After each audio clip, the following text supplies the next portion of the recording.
तो hello lovelies, welcome back to my channel. Episode 5 की शुरुआत में हमें मालूम पड़ता है कि सियोन के डैड और कोई नहीं बल्कि मिस्टर चॉय है। जहाँ पर बचपन में जब सियोन अपनी मॉम के साथ अपना बर्थडे सेलिब्रेट कर ही रही थी कि तभी इतने में मिस्टर चॉय वहाँ पर आकर सियोन की मॉम को रूम में ले जाकर काफी तेज तेज मारने लगते हैं। और इसी कुछ रीजंस की वजह से सियोन आज भी अपने पास्ट को याद कर कर काफी ज्यादा डर जाती है। वहीं भी दूसरी तरफ हम जियोंग को देख पाते हैं जो कि ली यॉन और डॉक्टर मिन के केस में कनेक्शन ढूंढने में लगा हुआ था। जियोंग को समझ नहीं आ रहा था कि क्रिमिनल ने अगर डॉक्टर मिन को सियोल में मारा तो वो योंगचन सिटी उसकी बॉडी को क्यों लेके आया। कि तभी इतने में जियोंग का जूनियर काफी सारी सीसीटीवी फुटेज लेकर वहाँ पर पहुंच जाता है जो कि ली यॉन और डॉक्टर मिन से रिलेटेड थी। वहीं पे दूसरी तरफ सियोन भी योंगचन सिटी में अपने रहने के लिए ठिकाना ढूंढ रही थी और फाइनली सियोन एक रूम को डिसाइड भी कर लेती है। हालांकि वो घर भी इतना कुछ खास नहीं था, लेकिन स्टिल सियोन ओनर से बस इतना कहती है कि वो जल्द से जल्द इस गेट के लॉक को ठीक करवा दे।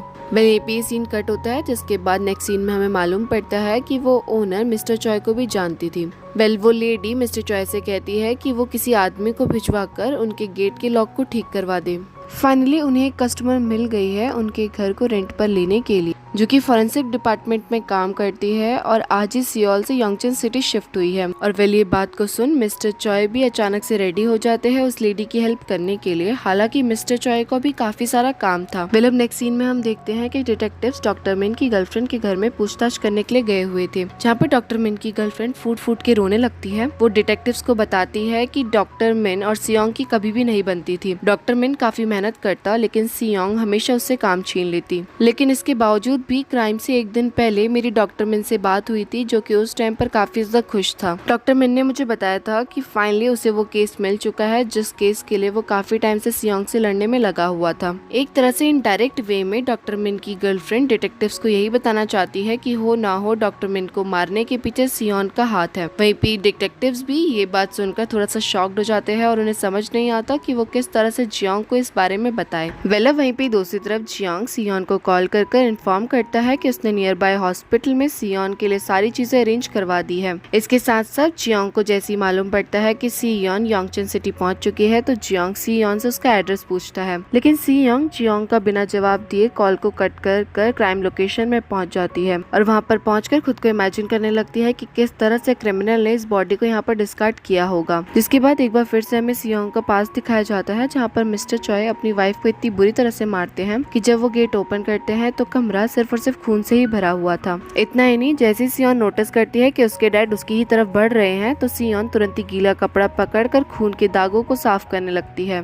उस टाइम तो सियोन बच जाती है लेकिन उसे मालूम नहीं था कि आगे चल के उसके साथ और भी बुरा होने वाला है। सीना वापस से प्रेजेंट में आता है जहाँ पर सियोन को डॉक्टर मिन दिखने में लगा हुआ था और तभी अचानक से सियोन और भी ज्यादा डर जाती है। सियोन को ऐसा फील होता है कि बस में ठीक उसके पीछे मिस्टर चॉय बैठा हुआ है और इस सिचुएशन की वजह से सियोन को इवन अपनी गर्दन तक मोड़ने की हिम्मत नहीं होती कि तभी अचानक से पीछे बैठा हुआ आदमी सियोन के कान में ही उसका नाम पुकार देता है। वहीं पे दूसरी तरफ हम जियोंग को देखते हैं जो कि सीसीटीवी फुटेज के थ्रू डॉक्टर मिन को देखने में लगा हुआ था। जियोंग को मालूम पड़ता है कि भले ही डॉक्टर मिन और वो हैट पहना हुआ आदमी एक साथ बस से नीचे उतरे थे लेकिन दोनों के दोनों अलग अलग डायरेक्शन में निकल जाते हैं। पर कुछ देर आगे चलने के बाद जियोंग अचानक से देख पाता है कि एक बार फिर से वो हैट पहना हुआ आदमी डॉक्टर मिन के पीछे पीछे चलने लग जाता है। इस फुटेज को देखने के बाद जियोंग को इतना तो क्लियर हो जाता है कि हो ना हो उस हैट पहने हुए आदमी ने ही डॉक्टर मिन का खून करा है। और जियोंग इन सब चीज के बारे में सोच ही रहा था कि तभी अचानक से जियोंग को सियोन दिख जाती है। अब सीन एक बार फिर से ट्रक की तरफ शिफ्ट होता है जहाँ पर वो छोटी बच्ची ट्रक को साफ करने के बाद मिस्टर चॉय से कहती है कि डैड मैंने क्लीनिंग कर दी है। और उस बच्ची के काम से खुश हो मिस्टर चॉय उसे खाना देकर वापस से ट्रक के अंदर चले जाता है और जिस लेडी पर मिस्टर चॉय ने पिछली रात हमला किया था उस लेडी को छोटे छोटे टुकड़ों में काट देता है।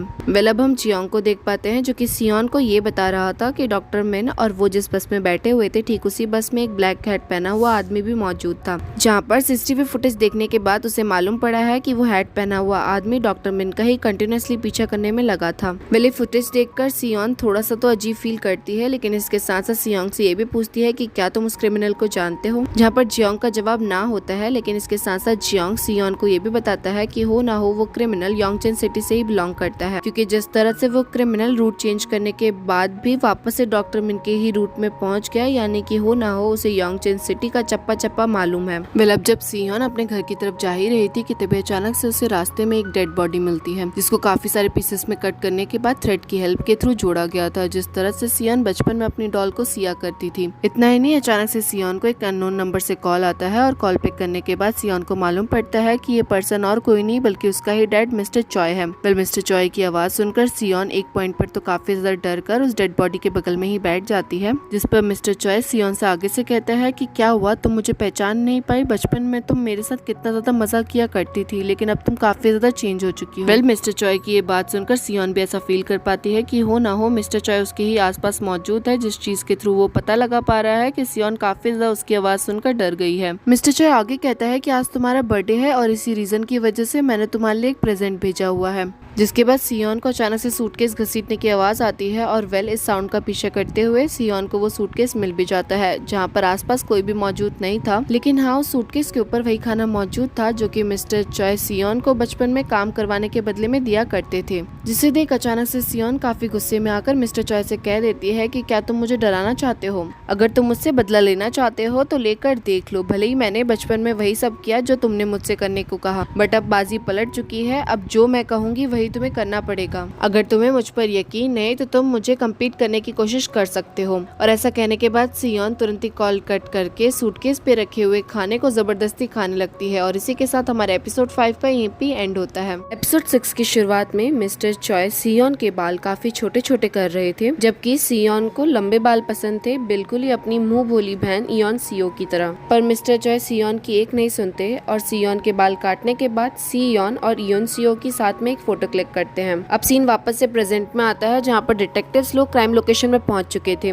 इसके साथ साथ जियोंग को यहाँ पर ये भी मालूम पड़ता है कि इस क्राइम के बारे में सबसे पहले सियोन ने पुलिस वालों को बताया और ये चीज देख जियोंग और जियोंग के सारे मेंबर सियोन पे शक करने लगते हैं और इस चीज के चलते सियोन को तुरंत ही अपने साथ पुलिस स्टेशन लेके जाते हैं इंटेरोगेशन के लिए। यहाँ पर चैंग सियोन से डायरेक्टली कह देता है कि हमारे अकॉर्डिंग इन सब चीज के पीछे तुम्हारा हाथ है। तुम इतनी फ्री कैसे हो सकती हो कि तुम ऑटोप्सी करने के लिए यांगचेन सिटी में शिफ्ट हो गई? कहीं ऐसा तो नहीं ये सब कुछ तुम्हारी प्लान का हिस्सा है ताकि तुम लोगों को दिखा सको कि तुम कितनी ज्यादा मेहनती हो और इस चीज की वजह से तुम्हारा प्रमोशन हो जाए? जिसके जवाब में सियोन भी चैंग को डायरेक्टली कह देती है कि इस केस में मेरा बिल्कुल भी हाथ नहीं है, उल्टा हमारी ही टीम का एक मेंबर मारा गया है। अगर मुझे मारना ही होता तो मैं किसी और को चुनती। और रही बात इस केस को इतनी ज्यादा फोकस होकर सॉल्व करने की, तो मेरा काम ही ये है। वो बात अलग है कि तुम लोग काफी ज्यादा ढीले होकर काम कर रहे हो और इसी रीजन की वजह से अभी तक क्रिमिनल को नहीं पकड़ पाए। और अगर ऐसा ही चलता रहा तो आज हमारी टीम का एक मेंबर मरा है, कल तुम्हारी टीम में से भी कोई मर सकता है। सियोन के मुंह से इतनी कड़वी बात सुनकर सभी लोग शांत हो जाते हैं और वहीं पे जियोंग अपने टीम मेंबर्स को समझाता है कि सियोन उनकी हेल्प कर रही है, ना कि वो क्रिमिनल है, तो हम सभी को एक साथ मिलकर काम करना चाहिए। जिसके बाद जियोंग सियोन को हॉस्पिटल तक लेके जाता है और अपनी टीम के बिहाफ पर सियोन से माफी भी मांगता है। इतना ही नहीं, जियोंग सियोन को SOS वॉच पकड़ाते हुए कह देता है कि अगर तुम्हें मेरी कभी भी जरूरत पड़े तो तुम मुझे तुरंत ही कॉल करना। ऑफ कोर्स सियोन को किसी की प्रोटेक्शन की जरूरत नहीं थी, लेकिन स्टिल जियोंग यहाँ पर सियोन को वार्निंग दे देता है। अगर सियोन जियोंग की बात नहीं मानेगी तो जियोंग भी सियोन का ध्यान रखने के लिए उसके ही पीछे पीछे घूमता रहेगा। अब हॉस्पिटल पहुंचकर सियोन तुरंत ऑटोप्सी करना शुरू कर देती है, जहाँ पर सियोन बॉडी की कंडीशन देखकर ये फील कर पाती है कि क्रिमिनल ने सबसे पहले विक्टिम की जान ली और उसके बाद उसको पीसेस में काट कर वापस से सिल दिया। यहाँ पर ऑटोप्सी के दौरान सियोन को विक्टिम के मुंह में से एक फोटोग्राफ का आधा टुकड़ा मिलता है और ये फोटो और किसी की नहीं बल्कि वही फोटो थी जो कि मिस्टर चॉय ने सियोन और उसकी बहन के साथ मिली थी। लास्ट टाइम तो सियोन ने रिबन को काट दिया था, लेकिन इस टाइम पर ये ऑटोप्सी जियोंग खुद से देख रहा था, जिस चीज के चलते ना चाहते हुए भी सियोन को वो फोटोग्राफ जियोंग को भी दिखानी पड़ती है, जो कि जियोंग तुरंत ही अपने फोन में कैप्चर कर लेता है एज ए एविडेंस। इतना ही नहीं, ऑटोप्सी के बाद जियोंग सियोन से कहने लगता है कि हो ना हो इस केस में इस छोटी बच्ची का हाथ जरूर है। तुम्हें याद है तुमने मुझे बताया था कि इन सभी केस में सोडियम पाया गया है, यानी कि हो ना हो ये सारे केस एक दूसरे से इंटरकनेक्टेड है। जिसके जवाब में सियोन जियोंग से कुछ नहीं कहते, क्योंकि सियोन का ध्यान तो सिर्फ और सिर्फ इसी बात पर था कि इस फोटोग्राफ के थ्रू मिस्टर चॉय उससे क्या कहना चाहता है। इसके साथ साथ सियोन को इस बात का भी डर था कि वो एज अ एविडेंस अपनी फोटोग्राफ जियोंग को सबमिट कर चुकी है।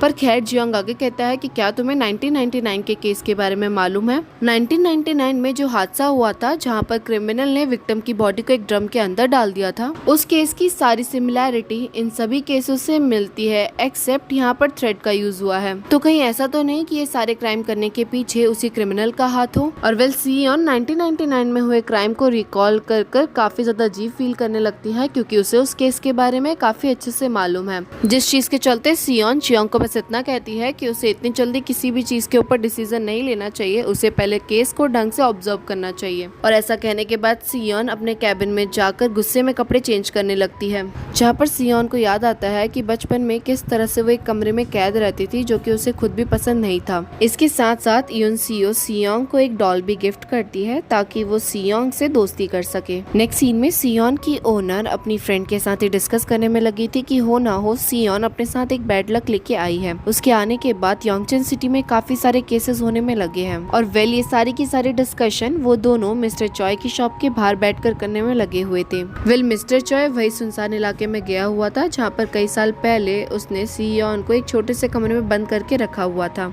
यहाँ पर मिस्टर चॉय अपने साथ उस छोटी सी बच्ची को भी लेकर जाते हैं और जाते ही रूम में वापस से पेंटिंग करना शुरू कर देते हैं। इसके साथ साथ उस बच्ची को कमरे में से बहुत सारे खिलौने भी मिलते हैं जिनके साथ वो खेलना भी चाहती थी, लेकिन वो मिस्टर चॉय से इतना ज्यादा डरती थी जिस चीज के चलते ना ही वो उन खिलौनों के साथ खेलती है और ना ही मिस्टर चॉय से इस चीज की परमिशन लेती है। वहीं पे दूसरी तरफ जियोंग अपने टीम मेंबर्स और अपने सीनियर को बता देता है कि हो ना हो इस केस में इस छोटी बच्ची का हाथ है, क्योंकि दोनों ही केसेस में हमें किसी छोटी बच्ची के फिंगरप्रिंट्स के निशान मिले हैं। इसके साथ साथ जियोंग उन्हें ये भी बता देता है कि हो ना हो ये केस 1999 से भी लिंक्ड है। और वेल ये बात सुनकर जियोंग का सीनियर तो काफी गुस्सा हो जाता है, क्योंकि वो केस सॉल्व करने के बजाय पुराने केसेस को भी उखाड़ने में लगा हुआ है। वेल इस चीज के चलते जियोंग की अपने टीम मेंबर से भी लड़ाई हो जाती है, जिसे चैंग देखकर काफी ज्यादा बुरा फील करता है, क्योंकि अगर जल्द से जल्द उन्होंने क्रिमिनल को नहीं पकड़ा तो हो सकता है कि क्रिमिनल के नेक्स्ट टारगेट में उनके ही टीम में से कोई मेंबर हो। वहीं पे दूसरी तरफ सियोन भी उस फोटोग्राफ वाले क्लू को सॉल्व कर चुकी थी, जिस चीज के चलते वो तुरंत ही उस सुनसान घर में पहुंच जाती है। जहाँ पर पहुंचने के बाद सियोन देख पाती है कि उसके डैड ने उस पूरे रूम को न्यूली पेंट करा है। इतना ही नहीं, उन्होंने सियोन के लिए एक टेबल पर कुछ ऑटोप्सी के टूल्स और किताबें भी रखी हुई थी, जिसे देखते ही सियोन तुरंत ही उनके पास जाकर क्लूज को इकट्ठा करना शुरू करती है कि तभी अचानक से उस कमरे में वही छोटी बच्ची आती है जिसने युन की स्कूल यूनिफॉर्म पहनी हुई थी, जिसे देखकर सियोन को भी युन की याद आती है, क्योंकि वो युन को काफी ज्यादा अच्छा मानती थी। वेल सियोन ये सब कुछ सोच ही रही थी कि तभी अचानक से वो छोटी बच्ची रूम से बाहर चली जाती है और जब सियोन उसका पीछा करती है तो अचानक से सियोन के सामने आ जाता है मिस्टर चॉय, जहाँ पर हम देखते हैं कि मिस्टर चॉय बिना डरे बिल्कुल अकड़ कर चल रहे थे। हालांकि वो लोगों के सामने ऐसा प्रिटेंड करते हैं कि वो एक पैर से लंगड़े हैं। वेल मिस्टर चॉय सियोन को देखते ही उसे कस के गले लगा लेता है और काफी प्यार भरी बातें करने लगता है, लेकिन सियोन उसको बिल्कुल भी मिस्टर चॉय की बातों पे इंटरेस्ट नहीं था। सियोन मिस्टर चॉय से कहती है कि तुम तो पहाड़ से नीचे गिर गए थे, उल्टा मैंने तुम्हें खुद नीचे गिरते हुए देखा था। जिस पर मिस्टर चॉय बताते हैं कि उस दिन मैं भले ही पहाड़ से नीचे गिर गया था, लेकिन कुछ लोग आकर मुझे बचा लिए थे। पर ऑफ कोर्स ये बात सुनकर सियोन को काफी अफसोस होता है। सियोन के अकॉर्डिंग काश उसके डैड को उसी टाइम पे मर जाना चाहिए था। इतना ही नहीं, मिस्टर चॉय उस छोटी बच्ची से कहने लगते हैं कि सियोन तुम्हारी बड़ी बहन है। जहाँ पर ये बात सुन सियोन को काफी इरिटेशन होने लगती है। सियोन मिस्टर चॉय से पूछती है कि इसकी ही तरह तुम्हारी और कितनी बेटियां हैं, पर मिस्टर चॉय सियोन को इस चीज का जवाब नहीं देता और उस छोटी बच्ची से कहीं और जाकर खेलने के लिए कहता है। इतना ही नहीं, मिस्टर चॉय सियोन से कहने लगता है कि तुम्हारा पहले वाला फेस काफी ज्यादा सुंदर था।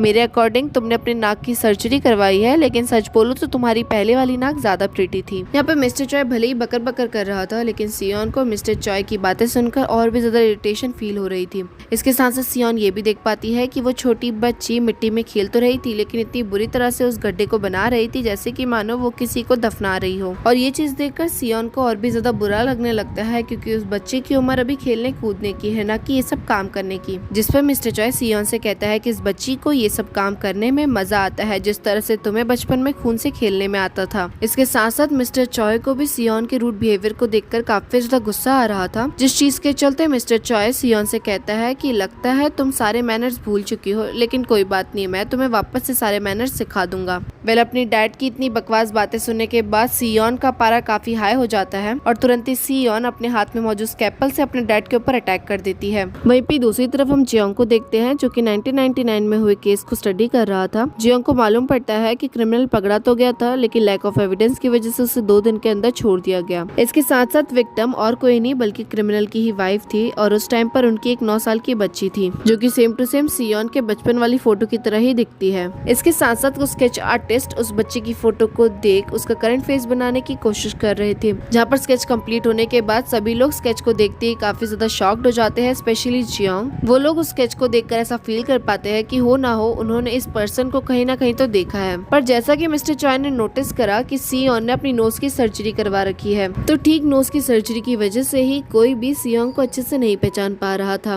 वहीं पे दूसरी तरफ सियोन मिस्टर चॉय से फाइट करने में लगी हुई थी और एक पॉइंट पर तो सियोन अपना स्कैपल उठाकर मिस्टर चॉय को घायल करने ही वाली थी कि तभी अचानक से सियोन खुद ही बेहोश होकर मिस्टर चॉय के ऊपर गिर जाती है, क्योंकि मिस्टर चॉय के साथ मौजूद उस छोटी बच्ची ने शॉक गन की हेल्प के थ्रू सियोन को बेहोश कर दिया था। और इसी के साथ हमारे एपिसोड 6 का यहीं पे एंड होता है। नेक्स्ट पार्ट बहुत जल्दी अपलोड होगा, तो अगर वीडियो पसंद आए तो वीडियो को लाइक और चैनल को सब्सक्राइब करना मत भूलना। तब तक के लिए बाय।